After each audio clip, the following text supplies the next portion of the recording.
دو ایسے آیتیں تھی جو پہلی دو آیتیں نازل کی گئی تھی سورہ اقرا میں، سورہ علق میں، آیت نمبر 1 اور 2، جہاں اللہ تعالیٰ فرماتے اقرا بسم ربک الذی خلق خلق الانسان من علق، پڑھو اللہ کے نام سے جس نے پیدا کیا، جس نے پیدا کیا انسان کو ایک خون کے لوترے سے جو لٹکتا ہے، جو جونک جیسا ہے۔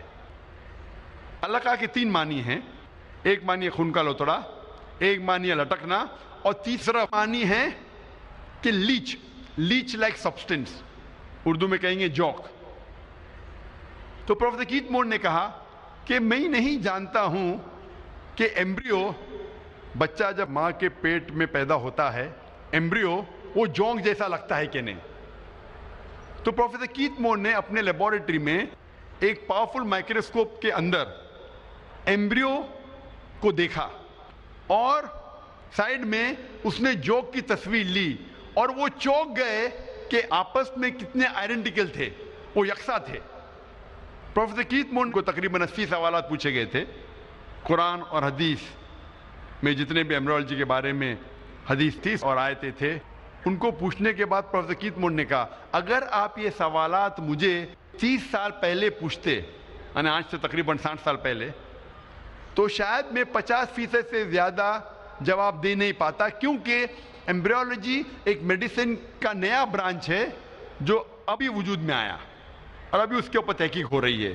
اور پروفیسر کیت مور نے جو بھی نیا علم حاصل کیا قرآن اور حدیث میں سے، انہوں نے اپنی ایک نئی کتاب میں لکھا، 3rd ایڈیشن میں، دا ڈیولپنگ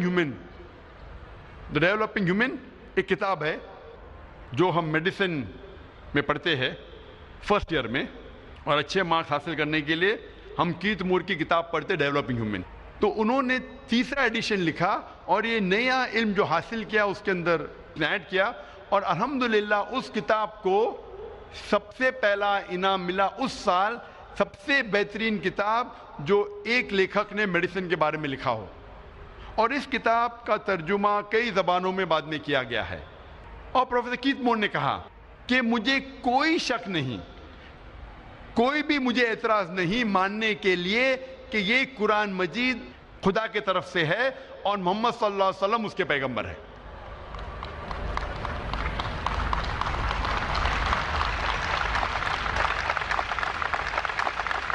جب بھی آپ کوئی ایک مشین لیتے ہیں تو اس کے ساتھ آتا ہے انسٹرکشن مینیول۔ انسٹرکشن مینیول مطلب اس مشین کو کس طریقے سے چلایا جاتا ہے اس کے اوپر ایک کتاب آتی ہے، انگریزی میں کہتے ہیں انسٹرکشن مینیول۔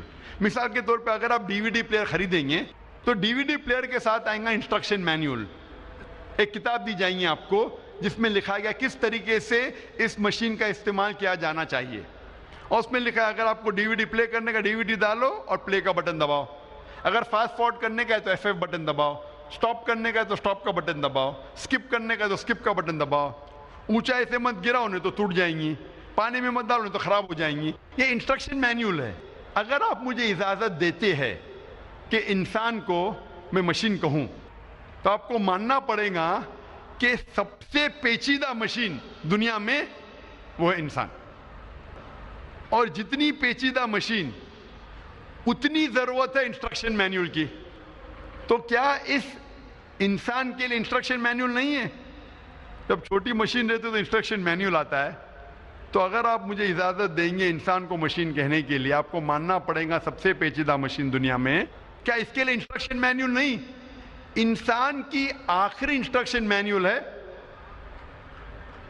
یہ قرآن مجید انسانوں کی آخری انسٹرکشن مینیول ہے۔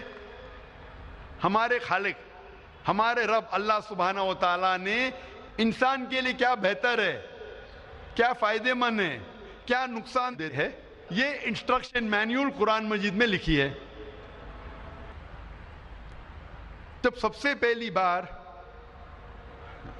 آٹو موبائل گاڑی ہندوستان میں آئی تھی، بہت سالوں پہلے، 50 60 یا 100 سال پہلے، سب سے پہلی بار جب گاڑی ہندوستان میں آئی تو لوگ گاڑی چلانا نہیں جانتے تھے۔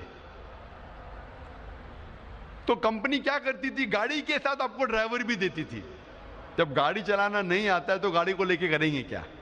50 یا 100 سال پہلے پہلی بار جب ہندوستان میں گاڑی آئی تو گاڑی کے ساتھ کمپنی ڈرائیور بھی دیتی تھی. تو ایک امیر نواب تھے جن نے ایک نئی گاڑی خریدا, گاڑی کے ساتھ کمپنی نے ڈرائیور بھی دیا. تو نواب ڈرائیور سے کہتے ہیں ایک دن گاڑی کو تیار کرو, مجھے بیگم صاحبہ کو شاپنگ کے لیے لے جانا ہے. تو ڈرائیور کہتا ہے نواب صاحب گاڑی خراب ہو گئی ہے. نواب صاحب تیش میں آ کے کہتے گاڑی کو فوراً صحیح کرو, مجھے بیگم صاحبہ کو شاپنگ کے لیے لے جانا ہے.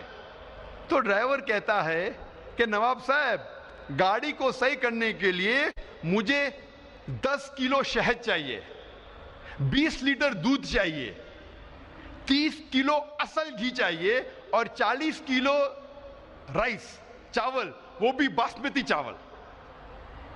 تو نواب صاحب کیا کرتے, گاڑی کو صحیح کرنے کے لیے ڈرائیور کو 10 کلو شہد دیتے, 20 لیٹر دودھ دیتے ہیں, 30 کلو اصل گھی اور 40 کلو باسمتی چاول دیتے ہیں. یہ ڈرائیور سب چیز لے کے اپنے گھر میں اپنے بیگم کو دیتا ہے اور آدھے گھنٹے میں گاڑی تیار ہو جاتی ہے. میں آپ سے پوچھنا چاہتا ہوں کہ آج اگر آپ کا ڈرائیور آپ سے کہیں گا کہ گاڑی کو صحیح کرنے کے لیے اس کو چاہیے شہد, دودھ, چاول اور گھی, کیا آپ اسے دیں گے؟ آپ کیا کریں گے؟ دیں گے؟ بھگا دیں گے, لات مار کے بھگائیں گے, کیونکہ آپ بھلے میکینک نہیں ہیں, آپ کم از کم اتنا تو جانتے گاڑی کے بارے میں کہ گاڑی دودھ پہ نہیں چلتی, شہد سے نہیں چلتی, چاول سے نہیں چلتی, گھی سے نہیں چلتی. آپ میکینک نہیں ہیں لیکن گاڑی کے بارے میں اتنا علم تو رکھتے. تو ہر مسلمان قرآن مجید کو سمجھ کے پڑھے گا تو کوئی بھی انسان آپ کو قرآن مجید سے بھٹکا نہیں سکے گا. آپ اگر قرآن مجید کو سمجھ کے پڑھیں گے تو کوئی بھی انسان آپ کو قرآن مجید سے دور نہیں کر سکے گا. آپ بھلے میکینک نہیں لیکن گاڑی کا اتنا علم تو رکھتے ہیں. اسی طریقے سے اگر ہم قرآن مجید سمجھ کے پڑھے, اگر گاڑی خراب ہو جاتی ہے تو آپ جاتے میکینک کے پاس. اسی طریقے سے قرآن مجید پڑھتے پڑھتے کچھ مشکلات پیش آتی ہے تو پھر آپ عالم کے پاس جاؤ, اس ماہر کے پاس جاؤ اس فن میں جس میں آپ کو مشکل ہے.